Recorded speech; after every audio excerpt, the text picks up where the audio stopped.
Now, why isn't it moving?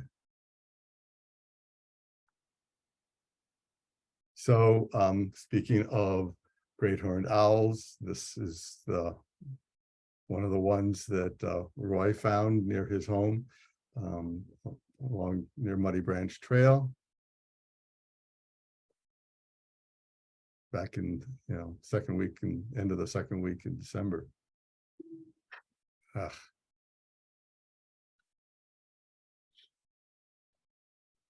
Hooded Mergansers by Karen Vogel at Gunner's Lake. I just thought that the juxtaposition of these two was pretty cool.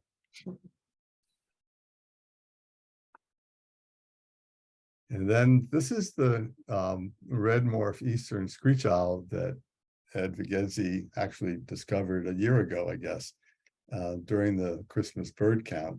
And lo and behold, it came back. And I think you saw it also on the day of the Christmas bird count this year too. That is correct. I've seen it 3 years now. Yeah. So 3 years. Okay, great. I like red-headed woodpeckers, so I'll almost always select one. So here's one from Stella from Riley's Lock, also on the Christmas bird count day, I think. A nice view of a barred owl by Ann Minnick at Seneca Greenway Trail.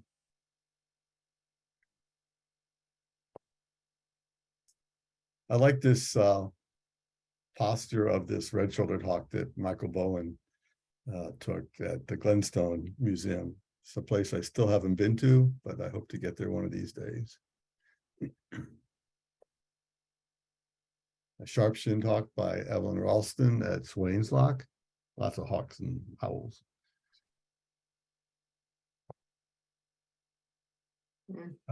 Stephen Davies is really an excellent photographer of birds in flight, and this is a really nice shot of a pileated woodpecker he got at the site of that pop-up trip at Wheaton Branch Stormwater Ponds.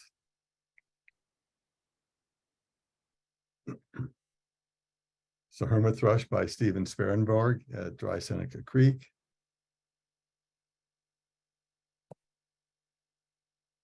Jared Fisher took this picture of tundra swans at Black Hill Regional Park near the end of December.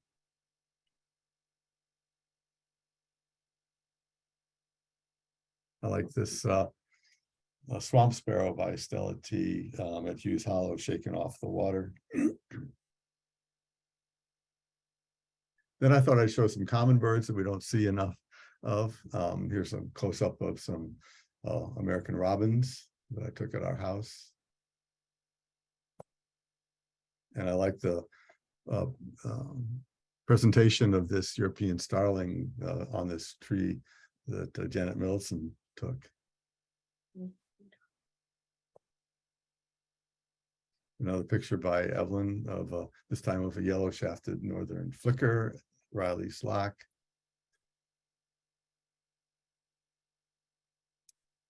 This is a picture of a cackling goose by Stephen Davies. And as some of you were here earlier heard, there's been up to a couple dozen of them at a time at the landfill pond at Blue Mash. So if you want to see some cackling geese, that'd be a good place to go these mornings. They leave by about 8:30, they're all gone, and they return at around 15 minutes after sunset. Not a good time to take pictures.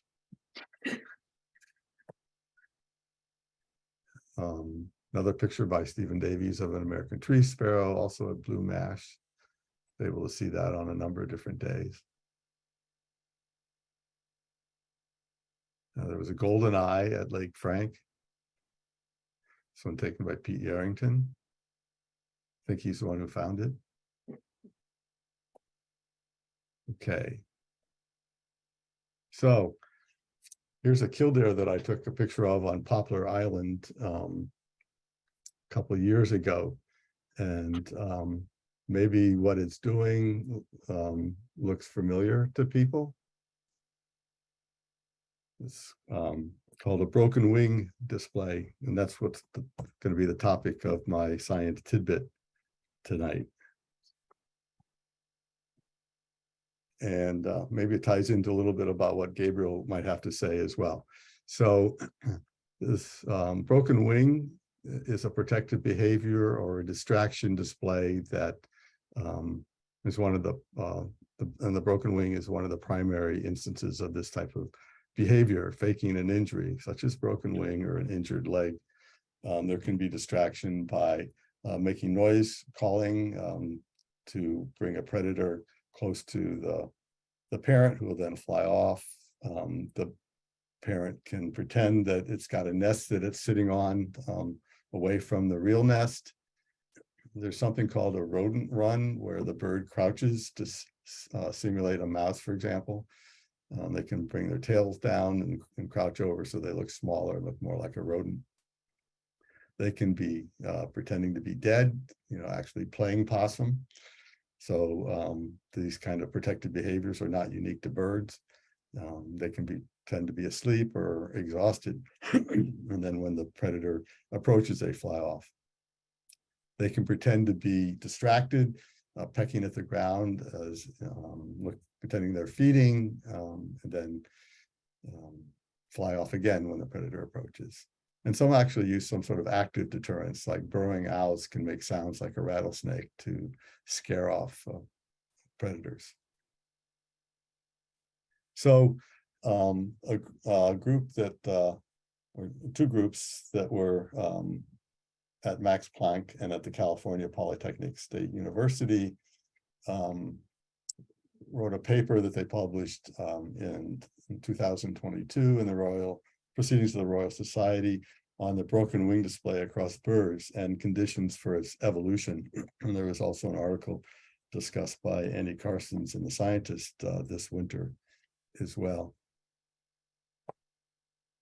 So what they found through literature search and through contacting expert ornithologists was that this type of distraction display, the broken wing display, had been reported in 285 different bird species across 172 genera across 52 families. And there was a conspicuous absence,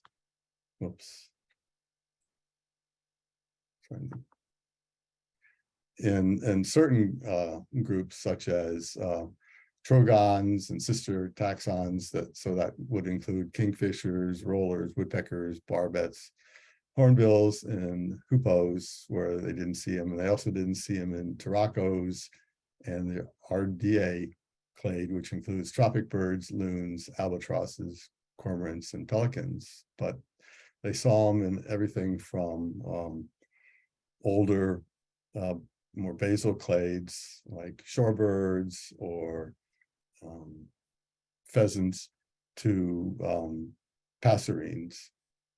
So quite widely distributed across all these families.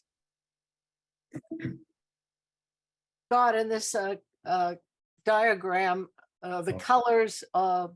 Yeah, I'm sorry. So the red ones are the ones that they saw the broken wing behavior in. Okay. So it's kind of hard to read. So I'll put this online. We'll put the video online, and I would go to the reference.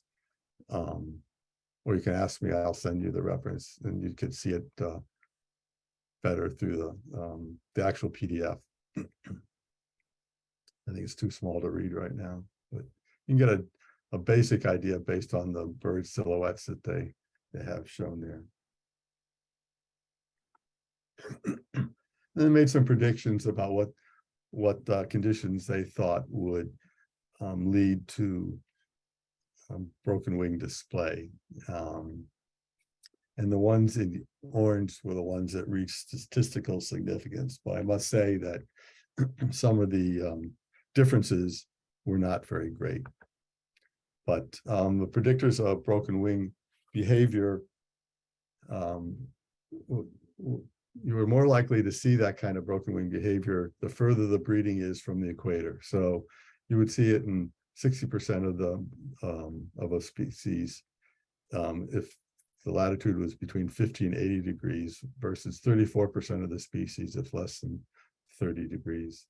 The more dependent the chicks were on the parents, the more likely to see the broken wing behavior, the shorter the incubation period, the less the nest cover was, the more likely you would see the broken wing behavior.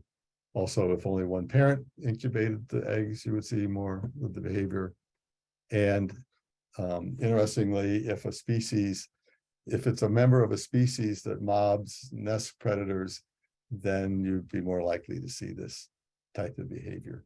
So that's just a quick summary of this widely distributed type of behavior in birds. And, it's something that's evolved probably independently in a lot of different species and also in different classes, including mammals and reptiles. So